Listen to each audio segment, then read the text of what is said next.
bake a cherry pie, Billy boy, Billy boy. Can she bake a cherry pie, Charming Billy? She can bake a cherry pie, quick as a cat can wink her eye. She's a young thing and cannot leave her mother. Well, Granny, did you pick out your spot yet for the garden? Yep. I kind of favor a patch right close here to the house. Yeah, I'll plow you up something there directly. Yeah, just enough for some onions and taters and some Rudy Bakers. And a few rows of corn. Paul?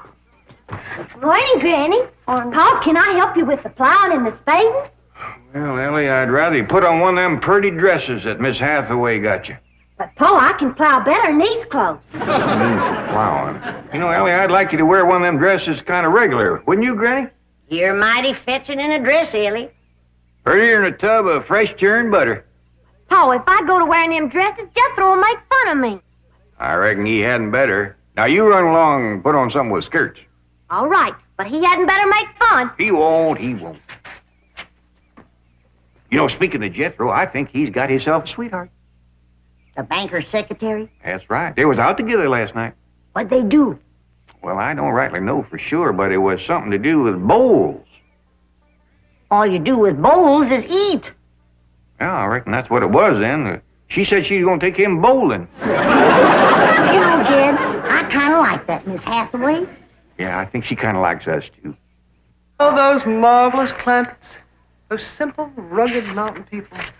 The more I see of them, the more I am impressed. Yes, now Never have I observed such strength of body, mind, and character. Yes, now They stand like bold hills on the pebble-strewn landscape of Beverly Hills. Like mighty oaks among bushes. Like quiet. Now, like I admire them, too. But those boulders need polishing, and we've got to put some city leaves on those oaks before my wife gets back from Boston. Incidentally, in any endeavor requiring physical strength, they are most exceptional. I took Jethro bowling last night. Here's the bill. $3,000. How many games did you bowl? Well, you see, what happened was this. I said to Jethro, Pick up that bowling ball, she says, and see can you knock over them pins down yonder. They's just sticks. Anyway, I snatches up that rascal, draws back, and lets her fly. Did you knock down them pins? Yeah, the pins, the pin boy, the end of the building, a brick wall, and a signboard down on Sunset Boulevard. I bet you Miss Jane didn't do that good. Well, she didn't even try. But she just looks at me and says, Jethro, you're strong as an ox and twice as handsome. Ain't no two ways about it, Granny. That city girl is sweet on this boy. I reckon so, the way she's bragging on his looks. You are handsomer than an ox. Thank you, Granny. Cousin Ellie, you're a city girl now. Do you You think... see there, Paul? I told you this would happen if I took to wearing these dresses. If you call me that again, and I'll turn you every way but loose. Say nothing but city gal. Ellie Mae, climb it! You get up from there or you're going across my knee. And Jethro, you're going across mine. What did I do that was so all-fired bad? In that dress, she looks just like a city gal. You did it again! I reckon we better go out there and see she don't hurt him.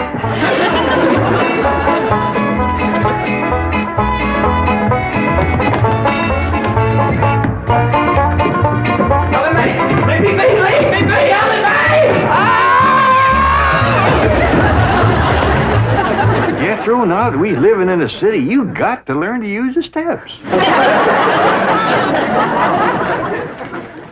You'll be happy to know that I'm making splendid progress with Ellie Mae.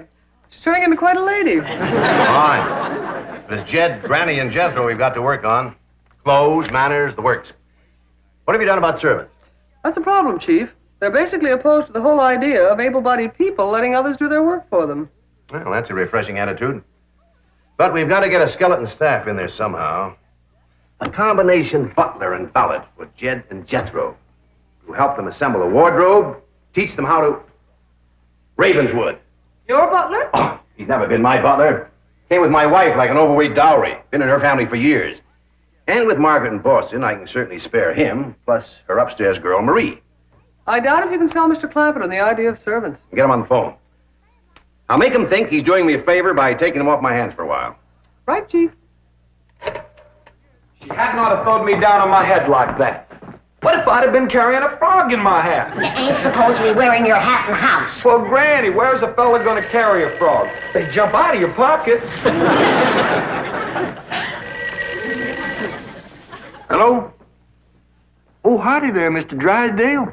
Glad to have you back from Boston. Your missus come with you? Oh, that's too bad. I know her and Granny had hit it off like two sows in a mud waller. Yes, I'm sure they would. No recipes? No, my wife doesn't do much cooking. No, I doubt if she ever made grits and hog jowls. Well, how about mustard greens and possum belly? No? Pone and squirrel shank? Boiled chicken hawk. Well, say, she don't do much cooking, does she? No. Well, the reason I called Mr. Clampett is I have a butler. Well, he really belongs to my wife's family, but he's been with us ever since we were married. And I was wondering if you'd let him come and stay with you for a while. You mean board with us? Well, I guess you could call it that. Who's gonna board with us? Just a minute. Some kin of Miss Drysdale named Butler. Why we be just... That's that no good fat rascal that wouldn't let Ellie and me in to help Miss Drysdale when she was sobering out. Hello? Granny was talking at me, but she's done now. Oh, no, she ain't. Just a minute. Granny, let me hear the men out, and then we can talk it over. Yes, sir, Mr. Drysdale. I'm a-listening now. Well, in addition to Ravenswood, he's the butler, you can also have my wife's upstairs girl, Marie. Margaret may be away for some time, and I have absolutely no use for him. Well, I sure would like to oblige. Me and Granny will talk it over, and I'll call you. Oh, thank you. You'll be doing me a great favor. I was glad to help out when I can. Thank you again, Mr. Clampett, and goodbye.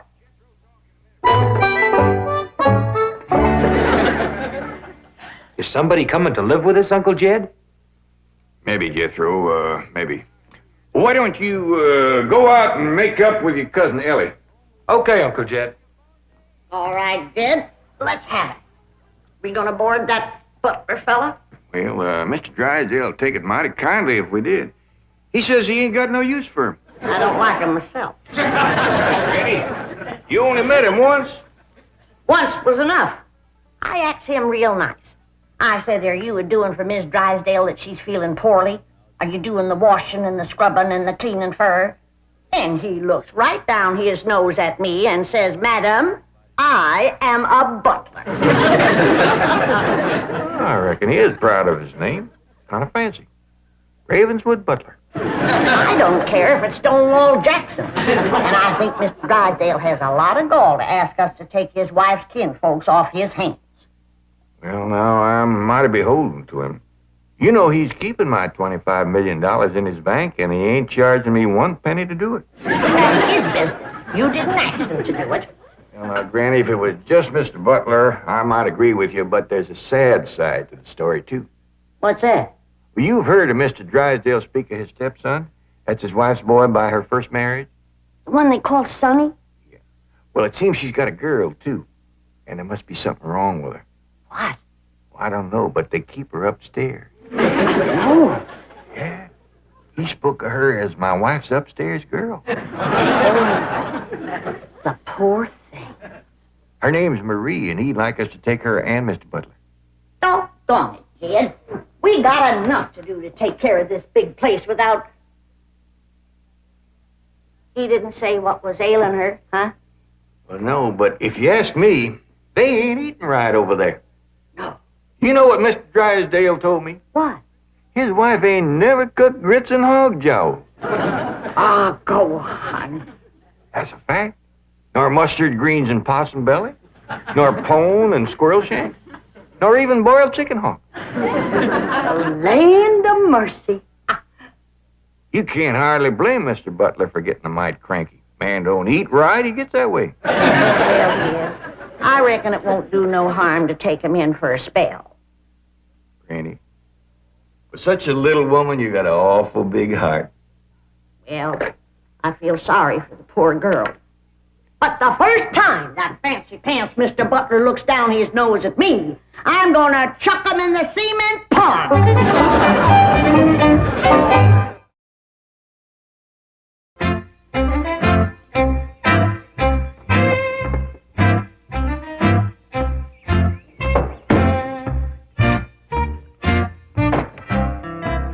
Now, I'm doubling your salaries for the length of time you stay at the Clampett home. But if one word of this gets back to my wife in Boston, you're both out of work with no references. Actually, you will find the Clampetts to be basically fine people. All they need is a little polish. Polish. They need sandblasting. However, I think Miss Hathaway's plan may overcome their initial resentment of wearing city clothes. Yes, I think I have devised rather a clever strategy. To put it briefly and succinctly, my strategy is as follows.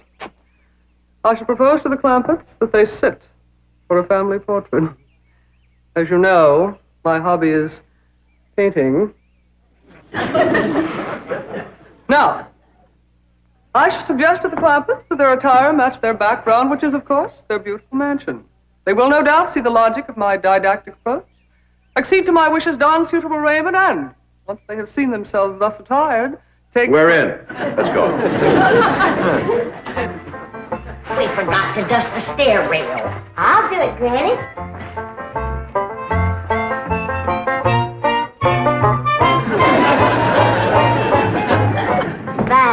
Wearing boys' clothes does come in handy sometimes. Hi, Ginger Granny. I think we got her all spick and span for the company. They ain't a speck of dirt no place. Can I go swimming now? Me too? As soon as we help Granny clean up the kitchen.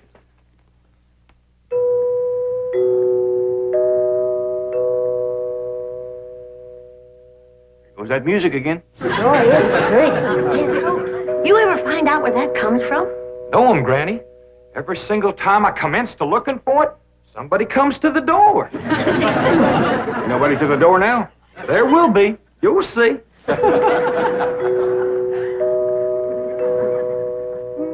Doggies, that's nice. I'll pitch in and see can we find it. You're wasting your time.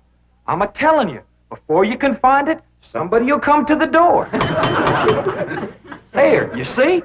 Happens every time. Now remember, Ravenswood, I'm counting on you. Don't fail me. You have my word, sir. I've been butler and valet since boyhood, as was my father before me and his father before him. And I've yet to meet the man or woman who posed a social problem too difficult for me to handle. That's the spirit. Howdy there. Remember me, Mr. Butler? No! Ravenswood, come back! You gave your word! Come back, you coward! Come back here! I'll cut off your fringe benefits! Ravenswood probably forgot something. He'll return shortly. Meanwhile, this is Marie, Mrs. Drysdale's upstairs girl. Marie, J.D. Clampett, Howdy. Jethro Bodine, Ellie Mae Clampett, and Grandma Clampett. No, ma'am. I am a Moses. Pardon? Granny's related on my wife's side. They's the Moses family from Tennessee. Then your name is Granny Moses? Grandma Moses. That's right. There was a very famous Grandma Moses who painted primitives. I've whitewashed a few myself. I'll show Marie to her room. Listen, Marie, honey. Over here, you've got the run of the house. You don't have to hide upstairs. Ain't nothing wrong with that girl, but want some good cooking will cure her. She's half starved. Poor thing is so weak her knees keeps a buckling on her. She's kind of pretty, though, for a skinny girl. Just wait till she gets a mess of Granny's grits and hog gels. That'll fill her out. Till I'll get some of cooking. Guess that butler fellow will be coming back directly. Oh, and Granny, can we have some of that salted down possum belly that Ma sent us? Well, I reckon it is kind of a company meal. Granny, open up a jar of them pickled crow gizzards. Now, Jed, we don't want to spoil these folks. They might get to thinking we eat like that every day. Baby, will you do something nice for me? Sure, Paul. Will you go get into that pretty dress again? Oh, Paul, Jethro'll make fun of me. No, I won't, Ellie Mae. Cross my heart. Why, That's my darling. Thank you. And then you be real nice to Marie. She's had a bad life. I'll be nice to her. She's pretty. Let's all be nice. heck, far. I wanted to go swimming. Now I gotta go put on an old dress. Cousin Ellie, you look awful pretty in a dress. Honest you do. Do I look pretty in that there city girl? You look prettier than that there city girl. That did it. Come on and fight. Now, Ellie, come on, Ellie. There's nothing to be afraid of, Ravenwood. The fact that they're big and strong doesn't mean they're violent. Elephants can be gentle. Now, Ravenswood, your appearances deceive you. Oh, really, Oh, sir? I do admit on the surface they do seem a bit rough, even cruel. But I assure you underneath they are placid, kindly, and gentle. See? You shouldn't have called me a city girl. Ellie Mae, leave me alone, please, Ellie Mae. Please, city girl.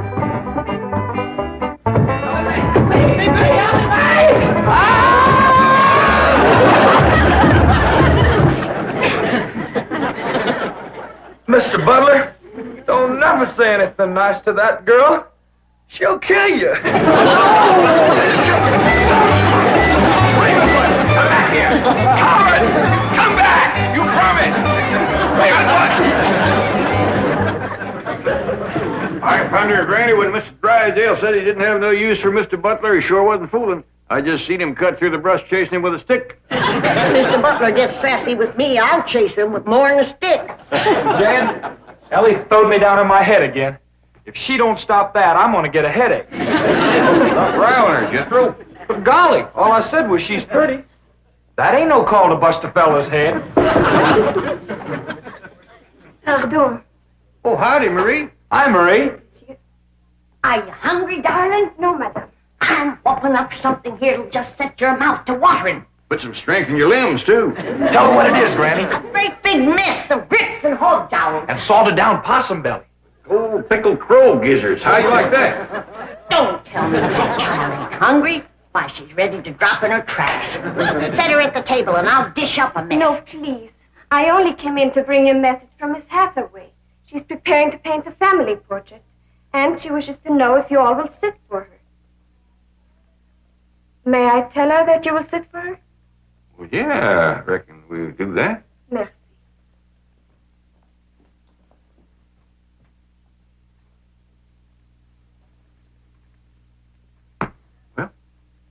Let's get at it.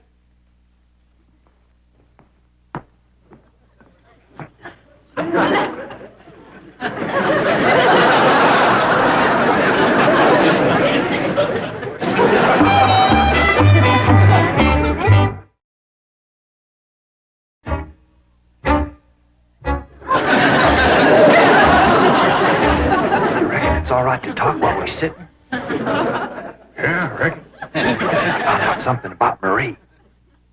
What? She's scared of Mr. Butler. How'd you know? I asked her to go swimming with me, and she says he wouldn't allow it. What business is it of his? That's what I says. And she says he's a butler, and I'm just an upstairs girl. I got to do whatever he said. We'll see about this. Ah, dingies. Let's hit Mr. Drysdale, find him, and give him a whooping. I'll catch him, Granny. Harry, you go put a dress on like you promised. Uncle Jed, I'm going swimming. If I see him, I'll fetch him in. Don't go jumping in with your clothes on again. Oh, I won't, Uncle Jed. Miss Hathaway, she gave me a present last night.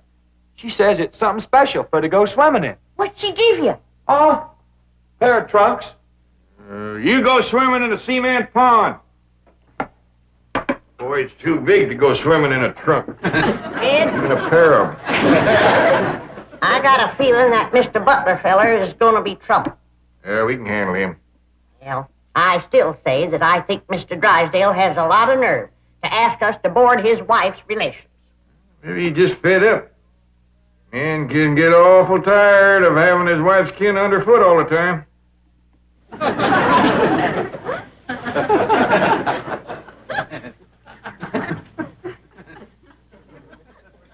told me that Butler fella had been living with them ever since they was married. I declare some in-laws latch on to free room and board like leeches. It takes a mule kick to jar 'em loose. You can't hardly blame Mr. Drysdale for trying to get shed of a critter like that.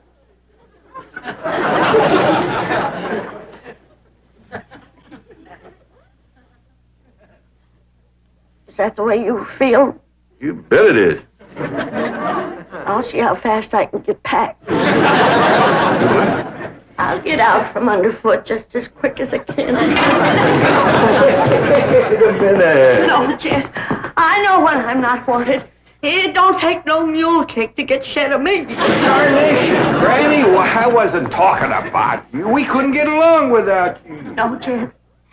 I'm just a burdensome old woman. No good to nobody. Why don't you throw me down the well? Go ahead, pick me up, carry me out to the well, and throw me in. Stop talking like that. Uncle Dan! Uncle Dan, look there! I caught him. Mr. Drysdale, he gave out, but I caught this fat little rascal. Put him there. You gonna whip him, Granny? No, Jethro. I'm going to get thrown down the well. Why don't you throw us both down the well together? We're just no good leeches, both. Mr. Butler, I'm sorry Jethro got mighty rough with you. He don't mean no harm. He's just an overgrown boy. Now, we's all mighty pleasure to have you come and stay with us, and as long as you behave yourself, won't be no trouble. Oh, I'm Jed Clamp. Sir. You sure it's Granny? I reckon you and Jethro done met. Yeah. Sir. Oh, and this here is my daughter, Ellie Mae. Enchantée, mademoiselle. Vous êtes très belle, très charmant, très ravissant. Don't you dare use them kind of words to a lady. What do you say, Granny? I ain't sure, but it sounded dirty. You said your daughter was pretty and charming. Oh, you're so different from all the others. You're like a beautiful city girl. He had not have said that. Oh, Marie, Oui, Miss Jane. didn't you say the Clampetts had agreed to sit for their portrait? Oui? They said they would do it. Really? What is this? I believe it to be self-preservation, madam. No!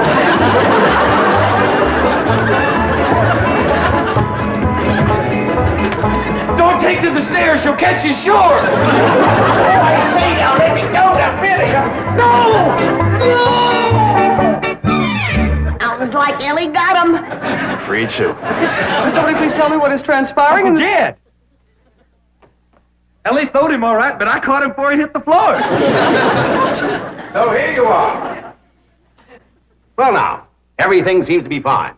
You see, Ravenswood, didn't I tell you the Clampetts were kindly, gentle people? Yes, sir. Thank you, sir.